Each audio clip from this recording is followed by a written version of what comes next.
Okay. Yeah. And the neat thing about it was that, my mom was a mom to everybody. She was a mom to everyone.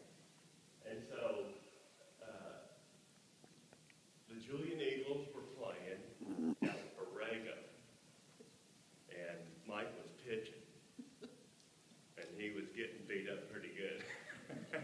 And this guy kept fouling off balls.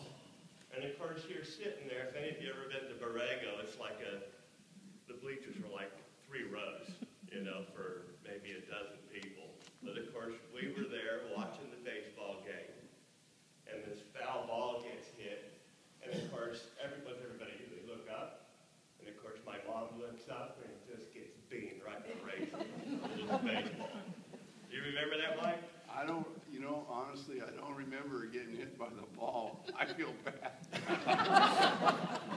Yeah, she looked up and that ball came down and hit her right in the cheek. And probably one of the reasons why I remember it so well is because she had to go get a driver's license shortly thereafter. So for years, she carried around this driver's license with a black eye. I never knew that. And my mom, how perfect was that? Because she needed to visit with everybody and find that common ground. So, if there wasn't any to be had, boy, she had something to tell them. She had to show her ID. It was like, oh, yeah, I got this black eye going to watch a baseball game. And then, of course, she's introducing the entire Stadelli family that are nowhere to be anywhere around. Could have been, who knows, wherever you're showing your ID. But, that was just an incident and one of many that was reflective of my mom and her kind soul. Father Abel mentioned the trips to the beach. And Johnny and I were talking about it the other day in the man cave. And, my mom, we either had a big old beat-up station wagon or we had a couple of Volkswagens, if you guys remember. This little Volkswagen. But my mom, she would get the word out. She'd tell one or two kids, yeah, we're going to go to the beach. Or we're going to go out to Oceanita. And then, of course, we'd drive around the corner because we lived right there in town. So we'd drive a half a block, and we'd drive the 300 yards of Main Street Julian, letting people know that we're going to go to the beach. And, of course, the kids would all scatter. They'd all take off running, and they'd come back in 5 minutes with their beach towel, ready to go to the beach. And, of course, Mom would have, the Kool-Aid and the peanut butter and jelly sandwiches for the entire army. And, of course, picture putting a half a dozen kids in the back seat of a Volkswagen. Right? And remember the little cubby in the back? In the very back? Right? Remember Eddie used to get back there. Yeah, that was the seat.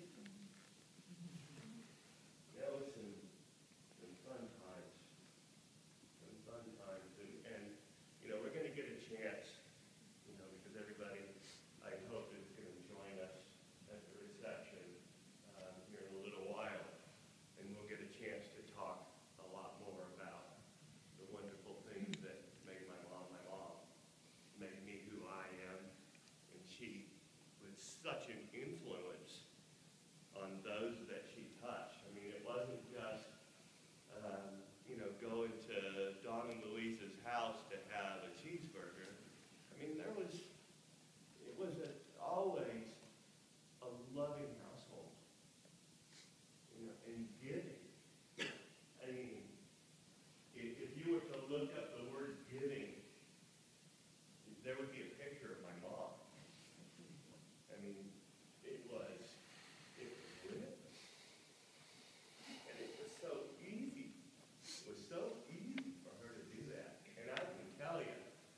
because she was that way from as far back as I can remember,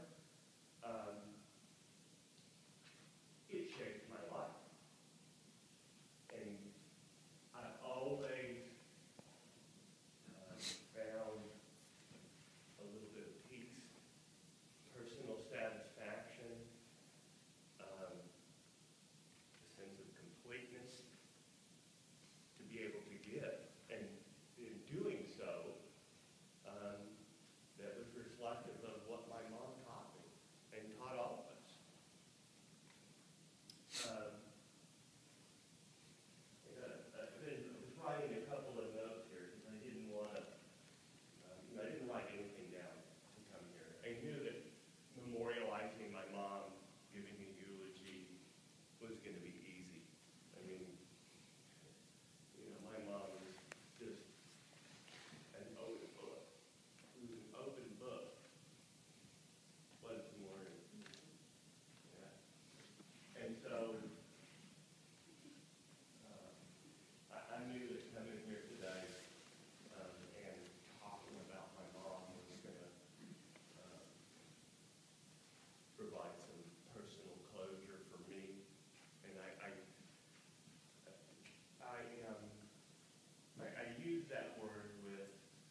moms get sick, you know, we're the first ones, right? The kids are the first ones to go and get mom a drink of water, or, you know, run to the store, whatever it is. But seldom do we, as children, get to really provide. Because they're the ones that are always providing. I didn't really think about it that way until the end of the evening, and my mom said,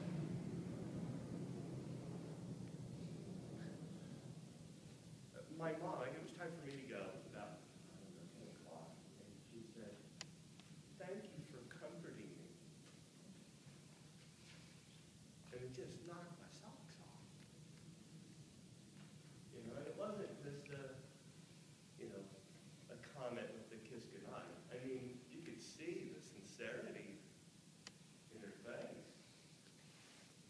You know, that I had sat there and visited with her, and she knew her end time was near, and so that was a special moment to her.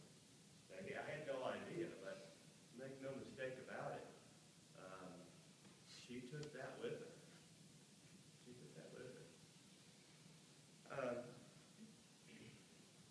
As my mom got a little bit more ill and we got close to the holidays, Christmas at our house was just like most people's house. It's a very wonderful time. There's a lot of love going around. And my mom, she did not want to pass away on Christmas. I mean, she hung on. And, we had a hospital bed brought in so that we could bring her home. And it was so nice to have Mom in the house. It was so nice to watch my stepfather sit next to her and be a doting husband. It was wonderful. But after my mom had passed away, we were sitting here making arrangements, and I realized very quickly, it was like the first thing that came to mind. I just had this consumed thought that Mom didn't get any Christmas music. She didn't get any, because there might have been some playing in the background, but Christmas time and the silly carols, and you hear it on the radio, the dogs barking jingle bells. But unfortunately we didn't get any